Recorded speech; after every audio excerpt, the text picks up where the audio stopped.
Вие слушате Wake Up and Startup, епизод 8. Здравейте, приятели! Аз съм Николай Найденов, водещият на Wake Up and Startup, подкастът за бизнес и предприемачество на България.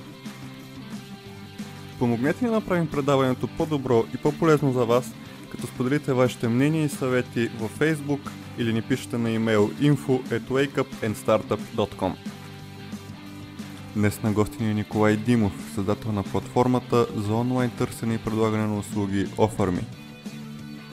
Николай заедно със своя екип разработват платформа, която ще позволи на фриленсърите и хората на свободна практика да предлагат своите услуги в България. Платформата ще стартира през септември, не я пропускайте. Нека не го караме да чака повече и да се насочим към нашия разговор.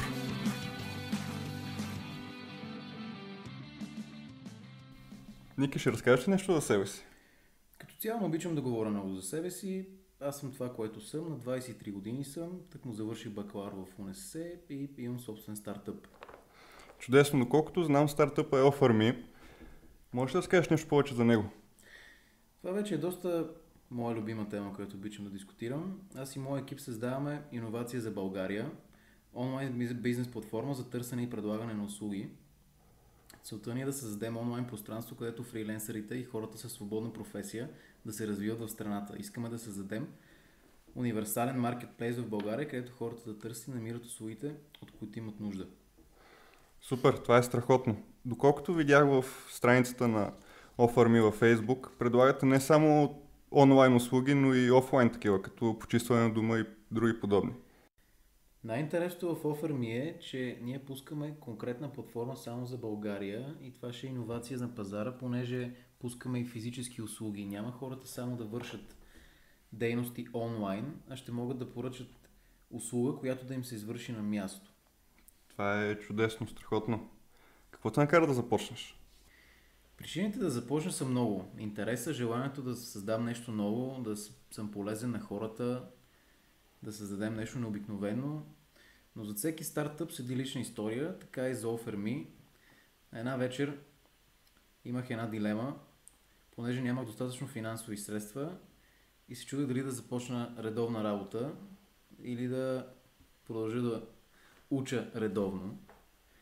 Но реших да проверя алтернативите на това по какъв начин аз мога да генерирам допълнителни доходи без да пропускам редовното обучение в университета. И се оказа, че в България такива възможности няма. И затова реших да проверя какво се случва на Запад и открих много сайтове като Fiverr, като freelance.com и реших да почна да ги използвам. И в процеса на използване намерих си работа, започнах да изкарам някакви доходи, обаче осъзнах, че тези сайтове имат адски много минуси и може да се направи много по-добра тяхна версия, пригодена за българската икономика и за българската народопсихология. И тогава ми дойде идеята да направя една метаморфоза на тези сайтове и да я пригодя за българския пазар. Спомняш си как протече първите работен ден като предприемач? Първият ден като предприемач, като цяло работен ден за предприемачите е относително понятие, понеже това не е обикновена дейност, която се извършва от 9 до 5:30, а е нещо, с което ставаш и си лягаш. Дори се е случвало да ставам през нощта с някаква идея и да започвам да си я записвам или да размишлявам над нея, така че може би първия ден дори не си спомням кой е бил. Просто ми хрумна идеята и започнах да работя всеки ден. Коя беше най-голямата трудност, която се справил от началото, от когато ти хрумна идеята до този момент? В един стартъп винаги има трудности, то не е една, купища такива. Трудно ми е да извадя една от торбата и да кажа тази е най-сериозната, понеже е имало доста неща, които можеха да провалят изцяло проекта. Но според мен най-трудното за един стартъп е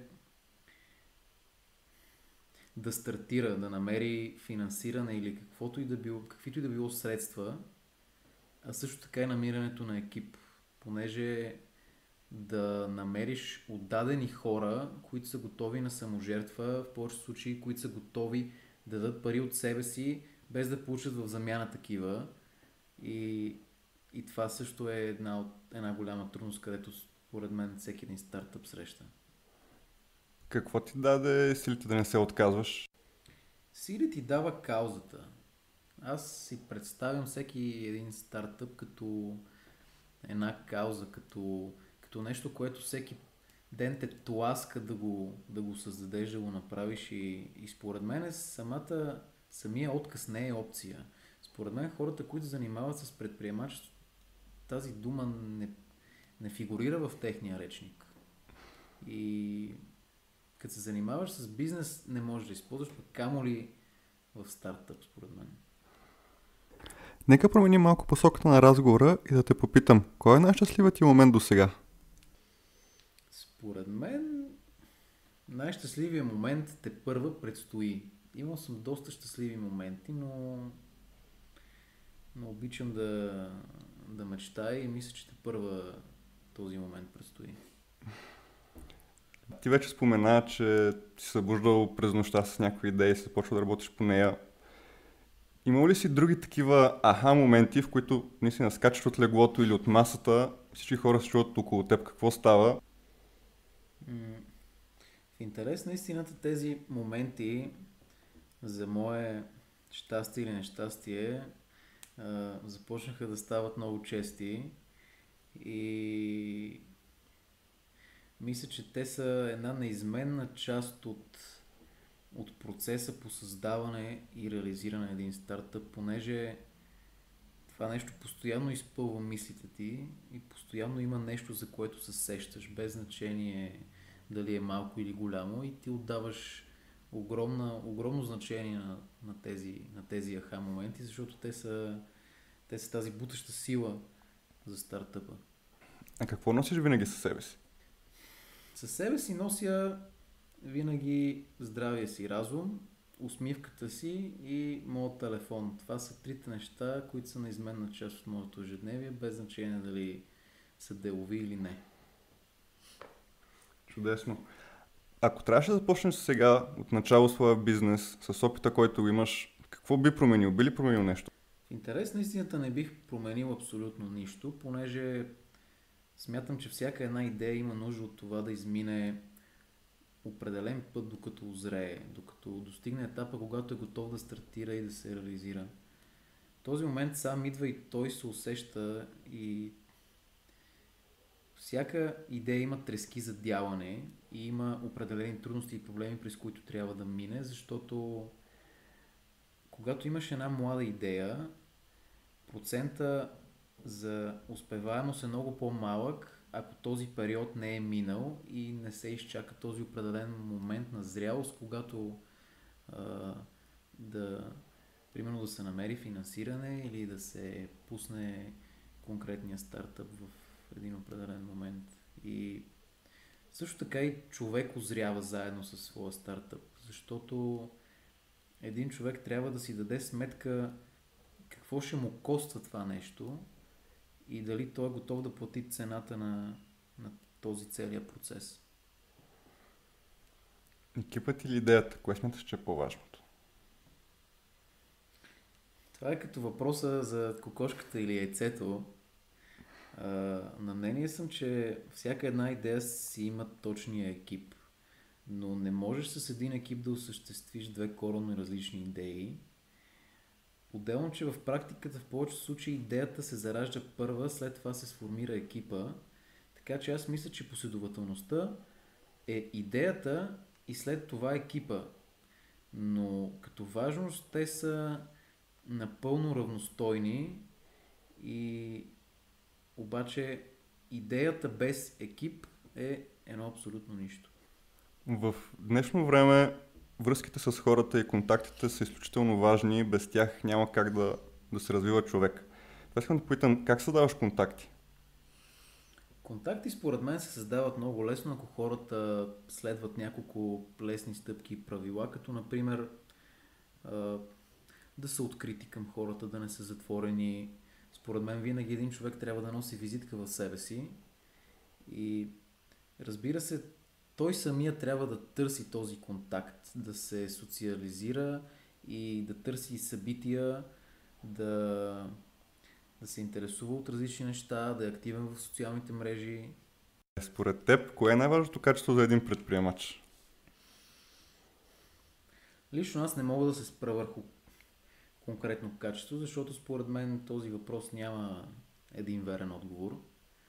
Да си предприемач не означава да имаш едно отличително важно качество. Ти трябва да имаш съвкупност от такива. Според мен един предприемач трябва да е целеустремен, да е непреклонен, да е постоянен и систематичен, да е самопожертвователен, да е готов на много компромиси и решения за каузата или за каузите, над които работи. Да си предприемач не е лесно и според мен това нещо не е за всеки, понеже малко хора могат да издържат и да платят цената на всички тези лишения и труд. Ти искаш да кажеш, че е необходимо човек да е готов да се откаже от много неща, да се бори до край. Точно това искам да кажа. Искам да кажа, че наистина, наистина коства много, но ако един човек повярва в себе си, вярва в своята идея, най-вече в реализацията на неговата идея, то според мен нищо не може да го спре. И точно това е предприемачество. Точно това е да си предприемач. Да си човека, който минава през стени въпреки всичко. Въпреки всичките трудности, които ще имаш. И да знаеш, че тези трудности ще дойдат, но ти да си подготвен за тях. Супер. Как протича един твой работен ден? Каза, че предприемачеството да, не е работа, не е от 9 до 5. При мен работният ден е нещо много относително, а пък да не говорим, че при мен почивни дни не съществуват. В повечето случаи работният ми ден започва буквално с ставането ми и завършва с това, когато си легна. Обичам да работя и това ми носи удовлетворение, затова го правя с огромно удоволствие. Отделям огромно внимание и време на бизнеса си, понеже винаги има какво да се направи. Следователно, може би целият ми ден е работен ден в момента, понеже стартъпа изисква много. Имаш ли някакви стъпки, някакви действия, които правиш сигурно сутрин, някакъв ритуал? Ритуал не е. Може би всяка сутрин като стана първото нещо, което правя е да си проверя почтата. И всяка вечер преди да си легна си правя график и списък с нещата, които трябва да свърша на следващия ден. И първото нещо, което правя като стана, е да проверя този списък и да си ги подредя според тяхната важност и да започна да ги действам, разбира се. А кой успява в България? В България успеха се постига много трудно, но зависи и за какъв успех говорим, понеже има доста видове успех. Като цяло в България трудно се прави бизнес, ако нямаш гръб, ако нямаш връзки или нямаш финансовата възможност. За успех в България ти трябва огромно търпение, къртовски труд и разбира се да не се отказваш. Просто в България теорията, която ни преподават в университетите и тези неща, които пише в книгите, в повечето случаи просто не действат. И за съжаление това е тъжен факт, с който просто трябва да се примирим. Но, както обичам да казвам, няма начин да няма начин. Радвам се, че има такива хора, които се борят въпреки статуквото и се опитват да го променят по някакъв начин. Хубаво е да има такива хора и мисля, че има една тенденция в България, която е против всичко черно и всичко мръсно в България. Мисля, че има вече предприемачи, бизнесмени, които изплуват на повърхността и започват да правят едни страхотни, наистина страхотни инициативи и стартъпи, и бизнес идеи като цяло, които се опитват наистина да помогнат като цяло на населението и да го развият. Сега дойде момента за любимата ми част от цялото предаване, наречена под прожекторите. Тъй като си говорихме за трудности и пречките, които се случват в България, теб какво те кара да продължаваш напред и да не се отказваш? Аз съм борбен и знам, че ако сам не повярваш в себе си и не си свършиш нещата, просто няма кой да ти ги свърши.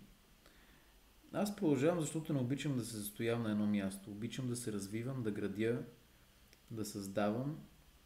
Точно заради това постоянно си поставям цели, които гоня и се опитвам да изпълня. Кой е най-добрият съвет, който си получавал? В интерес на истината аз съм заобграден от много интелигентни и ерудирани хора и получавам съвети много често, кои от кои по-полезни и по-добри. Но във времето може би един остава в моето съзнание и в ежедневието се доказва всеки ден пред очите ми. Съвета беше да съм спокоен, търпелив, да изчаквам нещата, да издевам правилния момент и да не се примирявам. Това е съвет, който ми се изплати, понеже пряко започнах да го използвам в моя стартъп. Това беше обаче един от универсалните съвети, които аз съм получавал, понеже той не се отнася само за бизнеса, се отнася като цяло за живота, понеже спокойствието и търпението предполагат ясна преценка, адекватно и навременно взимане на решение, което е от огромно значение не само за бизнеса, а и за живота на човек. Можеш ли да разкажеш за някой момент, точно в който този съвет ти е дал сили и ти е помогнал да постъпиш правилно?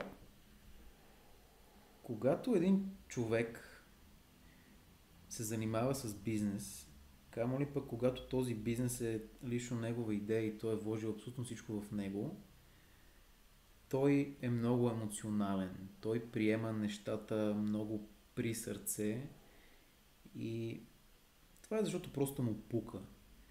Но когато ти пука и наистина си вложил абсолютно всичко в тази идея, когато се случи нещо и не обмислиш нещата и реагираш първосигнално, точно от тази първична емоция, когато ти дойде нещо на ум, в повечето случаи вредиш изцяло на бизнеса си, понеже взимаш прибързано решение, което е необмислено и което след време може да ти изиграе много лоша шега. А коя е последната книга, която прочете и ти направи впечатление? Като цяло аз много обичам да чета, но за мое най-голямо съжаление напоследък не ми се отдава много време за четене. Последната книга, която прочетох, беше на една много интересна за мен тематика NLP или нервно-лингвистично програмиране. Книгата е за личностно развитие, начин на мислене и поведение. Това е подход и начин на мислене, според който всичко зависи от нас самите, от нашите мозъци, от това колко си вярваме и колко сме уверени в себе си. И това е теория, която аз подкрепям и активно практикувам в своето ежедневие. Би ли ни препоръчал някакъв онлайн тул, подобен на Evernote? Онлайн пазара, според мен, прелива от подобни приложения. Аз като един човек, който използва Android Smart устройство, използвам Google Keep като такава алтернатива. Какво представлява Google Keep точно? Google Keep е просто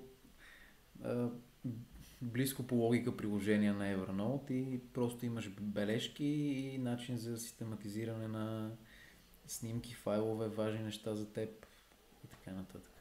Човечеството създава колония на нова планета и ти решаваш да заминеш. Може да вземеш само 3 неща със себе си. Кои ще бъдат те? Интересен въпрос. Като цяло със сигурност ще взема моя лаптоп, понеже той е неизменна част от ежедневието ми като виден работохолик. И също така, според мен ще взема семейството ми и може би някои интересни книги. На планетата сте осигурени храната и подслона, не познаваш никого и разполагаш с лаптоп, който вече носиш със себе си, ще имаш втори, и 1000 пари.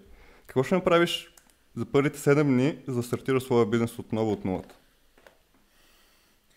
Бих направил това, което ще направя винаги без значение от обстоятелствата. И според мен това са едни бизнес правила, които всеки един човек трябва да използва. И първото нещо, което бих направил е да опозная хората, да разбера как живеят, как работят и следователно какви са техните нужди. Когато установя къде има потенциал или някаква неосъществена пазарна ниша, а винаги има такива, независимо от пазара или от населението или от държавата, след това ще създам конкретен план за действие и стратегия за бъдещето. Ще събера екип от местни хора, което би ми помогнало доста и ще се захващам всяка работа. За съжаление, идва края на нашия епизод днес. Това искам да те попитам, какво би казал на нашите слушатели? Бих завършил с думите на един мой кумир, Стив Джобс, който казва, че тези, които са достатъчно луди да мислят, че могат да променят света, всъщност са тези, които го правят. И бих казал на хората да не се ограничават да мечтаят. Точно по този начин се появяват най-великите идеи и следователно най-великите хора с тези идеи, които рано или късно ще променят света, защото света постоянно се променя и според мен не трябва да се ограничаваме. И последно, как и къде нашите слушатели могат да се свържат с теб? Могат да се свържат с мен по много начини. Доста съм активен в социалните мрежи, Facebook, LinkedIn, на личния или на служебния ми имейл. В сайта на фирмата също имат моите координати. Там също могат да ги намерят. offerme.bg. Добре, благодаря ти много за това интервю. И аз благодаря за поканата. Това беше от нас за тази седмица. От мен чао и не ни пропускайте и следващия път.